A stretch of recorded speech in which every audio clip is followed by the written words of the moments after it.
In this video I will teach you how to make profit with Ritual, which is by far one of my favorite gaming counters. Although it might seem a pretty simple mechanic, Ritual is actually very hard to master. I've spent a lot of time crafting the best possible farming strategy for this content, and I can tell you guys, Ritual is finally back. Let's start right from the basics. Even if you already know some information, please don't skip this part of the video. This is crucial for addressing some very common misconceptions that even experienced content creators make when discussing Ritual. I'm going to answer all of these questions and much more. When you find a Ritual encounter, you must first kill the monsters within the altar circle. Then you can activate the Ritual and all the monsters you just killed will be respawned. By defeating the resurrected monsters, you gain tribute, which can be spent for ritual rewards. Unique map bosses provide 400 tribute, which is the highest amount. Many players believe all unique monsters are equal, but that's not really the case. Unique monsters which are not a map boss, such as rogue exiles, provide only 75 tribute. Rare monsters are the second best with 135 tribute, and then we have smaller amounts for magic and normal monsters. Every ritual encounter includes 3 to 4 altars. When you complete consecutive altars, the monsters you have previously defeated will reappear in the next waves, and you'll need to fight them again alongside with any new monsters, making the encounter progressively more difficult, but also generating more tribute. However, monsters from previous altars provide progressively lower tribute. For example, the first time you summon a monster, it provides 100% of its value in tribute, then the second time it provides only 60% of the original value, and finally, on the third time, it will only provide 20%. Monsters will not provide any tribute at all if they respawn 4 times. Many players are also pretty confused about which monsters can be respawned from rituals. First thing first, you cannot respawn monsters that you lured in the ritual from outside the altar circle. I know what you're thinking, and it would be way too broken. However, which league encounters actually interact with ritual? You can only respawn monsters that were already inside the altar circle when you opened the map.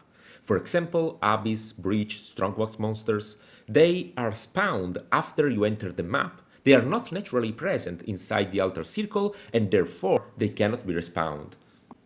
Shrines are a common choice for ritual because they often overlap on top of each other and they are especially useful if your build is weak. Make sure to allocate the Atlas passive notables supplication for an extra shrine and Drawn to Power to generate more monsters. You can also get an additional shrine with the small passives. Another popular league encounter that works with Ritual is Legion, and this was very surprising to me because in theory, Legion monsters spawn from the monolith after you click it, and there are no Legion monsters inside the Ritual circle when you open the map. Well, here's the catch. Legion monsters are just hidden by the monolith. They are coded by GGG as if they already were inside the map.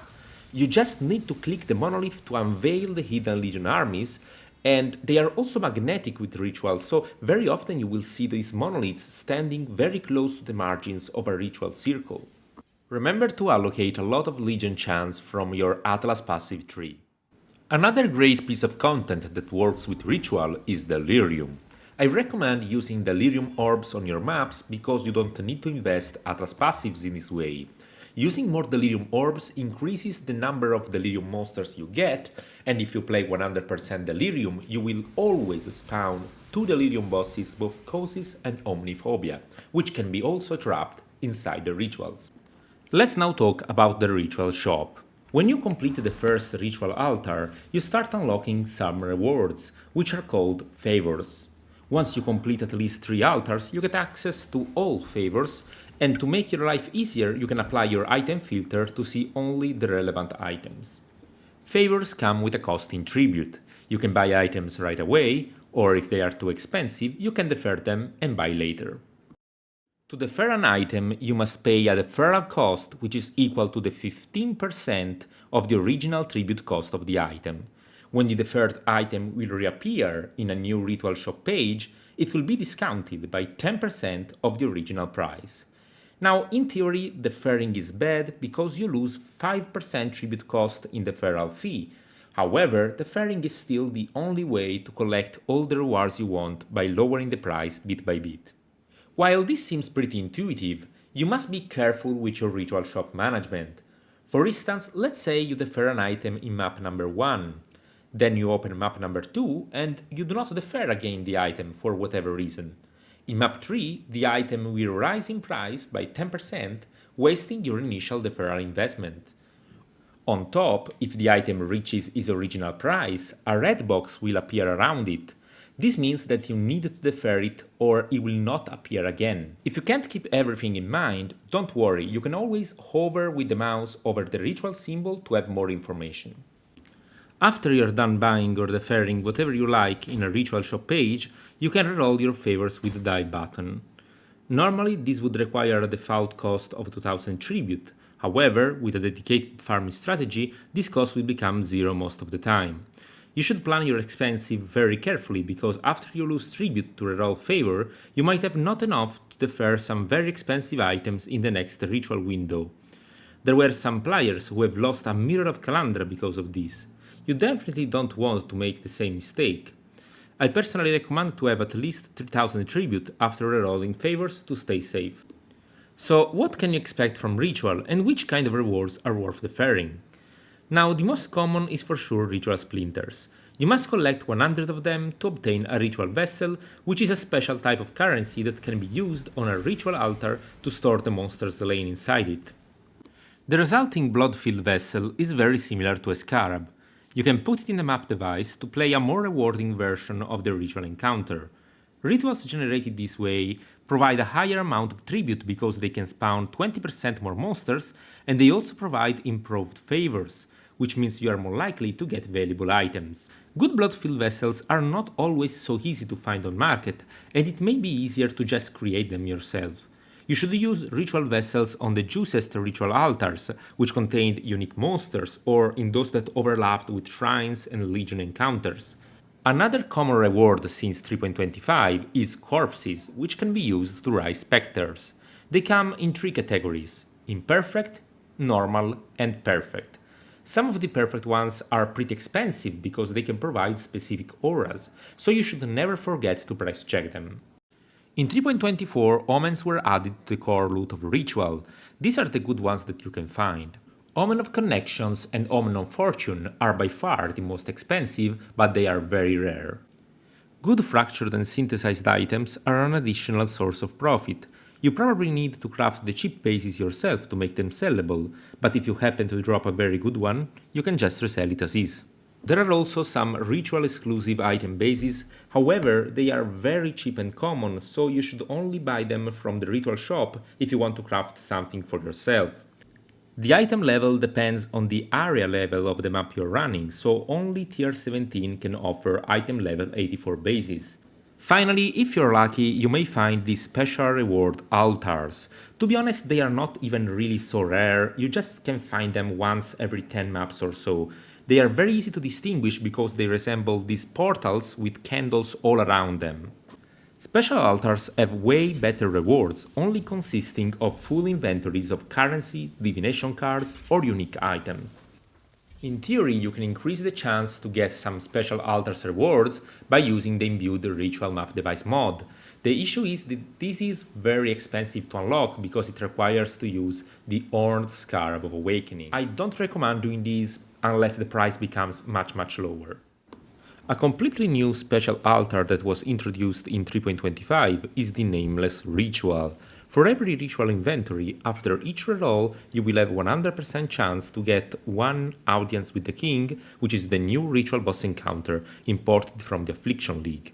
You will also get tons of ritual splinters and perfect corpses. Before speaking about the farming strategies for ritual, I want to recap the most important information that we have learned so far. First thing first, to properly juice ritual, you need to invest into Legion, Shrines, Delirium, or any other compatible content that you like. And whenever you find a very juiced altar, which provided more tribute than usual, you should remember to create a blood-filled vessel. Then, probably the most important tip that I can give you guys, do not be cheap exiles. Buy and defer only very valuable items or ritual splinters that you can use later. If you find 2 chaos, 2 val orbs, they are not going to change your bank significantly, but they will certainly slow down your farming session. Ritual is a very inconsistent mechanic, so you should aim to just reroll Favor a lot of times to find the big ticket items. But always remember, make sure to have at least 3000 tribute after every single reroll, otherwise you will risk losing some value. This farming strategy for Ritual is completely different from anything you have seen before. This is a complex multi-step strategy with 3 distinct and consecutive phases with specific scarabs and Atlas passive trees. After the video you can find a detailed summary of the phases in the Magic Find Academy strategy guide, link in the description below. So the objective of the first phase of the strategy is to reroll Favors 5 times per map, deferring all the valuable items you can find plus ritual splinters, which will be useful in the following 2 phases.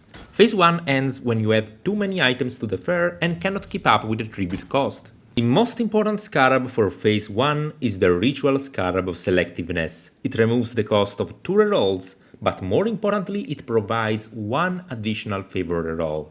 In combination with the profitable Prior's Atlas passive notable, you can get up to 5 favors reroll, which is absolutely great. Then we got the Ritual Scarab of Abundance. This dramatically increases the number of items you get in every ritual shop inventory. Just for reference, this is the loot you get by default, this is with 1 Ritual Scarab of Abundance, and this is with 2 scarabs. Now, you might think that 2 scarabs are a bit overkill because they cannot fit in a single ritual shop inventory, however, all the best rewards are in the top left of the inventory, so even if you lose the rightmost items, they will be trash anyway. For the remaining slot, you can use the Cartography Scarab of Corruption to build a pool of 8 modded maps, and then, when you have enough, you can swap to the Ritual Scarab of Wisps, which increases tribute gained by 70%. As an alternative option, you can use Domination Scarab if your build is too weak and you need some shrine buffs, or a Legion Scarab if you want to add a bit more consistency to the strategy. For the Atlas passive tree, you should allocate all the ritual passives except the keystones and the small passives for ritual deferral time, because if deferred items reappear too soon, we will need to spend more tribute to defer them again. You should also add map modifier effect to increase monster pack size, as well as the Ethereal World influence, because influence monsters can be located close to ritual altars. Finally, you should allocate some Legion chance and Shrine chance, as well as the map drop notables, because I think that map sustain is not that great with Ritual. The best map for Ritual is probably Glacier, for a number of reasons. On the first hand, the map boss spawns many other unique monsters, which give plenty of tribute. In addition, the map is divided in 2 sections, one is opened and one is closed. For some reasons, all legions and shrines encounters are always located inside the closed section of the map, which is very small, and this dramatically increases the probability of an overlap with ritual altars. You should craft maps with high monster pack size, possibly with delirium orbs if they are cheap. On the map device, you should select either Legion or Domination based on your personal preference. The second phase of the farming strategy starts when you cannot keep up deferring favors during phase 1. In phase 2, we are going to buy everything we deferred previously in the fastest way possible. To achieve this, we should temporarily stop rerolling favors and focus exclusively on getting a huge amount of tributes. Blood-filled vessels are great for the job. You can stack up 4 of them for a total of 80% more maximum monsters spawned from the ritual, which means you are going to gain a lot more tribute than usual. The Ritual Scarab of Wisps is also an obvious inclusion here because of the 70% increased tribute. Since in phase 2 we don't want to reroll favors, we can allocate the Mutable Dogma Keystone, which provides 100% more tribute. We also allocate the Keystone Arbitrary Tenets. Normally the Keystone is too risky to run because you may double the price of very expensive items such as Divines or Mirrors, but because in this phase we have these insane levels of tributes, there is really no risk in running the Keystone, which will just result in an overall discount of 10% on all your purchases. Overall, the Atlas passive tree is slightly different from phase 1 because we can remove some unnecessary ritual notables such as sacrificial dew, profitable priors, flexible dogma, and we can invest a little more into Legion with the passive notable chain of command. Pillage Treasure is also a great choice if you want to add an additional random reward to Legion chests. After phase 2, you can cycle back to phase 1 and repeat. Whenever you accumulate a good surplus of blood-filled vessels, you can either resell them on market or enter phase 3, which I call the gambling phase. The objective of phase 3 is similar to that of phase 1 because you want to reroll favors a lot of time and obtain valuable rewards. But this time, we will do this by using blood-filled vessels, which provide up to 80% improved favors when you use 4, which means you can get more valuable items. For this phase of the strategy, the Scarab setup is more flexible. I personally used 4 blood-filled vessels along with 1 ritual Scarab of Abundance. However, you can try different combinations. For example, you could remove some blood-filled vessels to add back 2 ritual Scarab of Selectiveness. If you're performing the strategy correctly, you should be collecting about 15,000 to 20,000 tribute per map, which should be more than enough to collect all the rewards without getting overwhelmed like it happened in phase 1. Let's finally talk about farming results, and I must tell you guys, profit was even better than I expected. Let's open the Magic Find Academy strategy guide. As you can see, the profit is about 8 divines per hour in League, and in my guides I always consider only the actual drops of the League mechanic, while not considering any of the other drops that you may get from Legion, Shrines, etc. I also did not include synthesized or fractured bases because they are very hard to price correctly, and if I were to add all the profits from other sources, I can confidently say that we gained more than 10 divines per hour, maybe even 15. Our main moneymakers were pure divine orbs and the audience with the king. Sometimes you can find very expensive corpses such as the perfect forest tiger or the omen of connections, the omen of fortune. These are pretty rare. Special altars were pretty common, showing in the 18% of cases, which really surprised me. I am still in the process of gathering data for phase 3 of the farming strategy, but overall, Ritual is in a very good position right now, and I'm really glad it became again a viable strategy. As always, I want to give a special thanks to all the Magic Find Academy supporters, the Magic Find Academy team, and the YouTube members Frenzy and John W. If you liked this video, consider pressing the join button to support the channel. I will see you soon in the next video, which will probably be about Essence or Harbingers. See you then.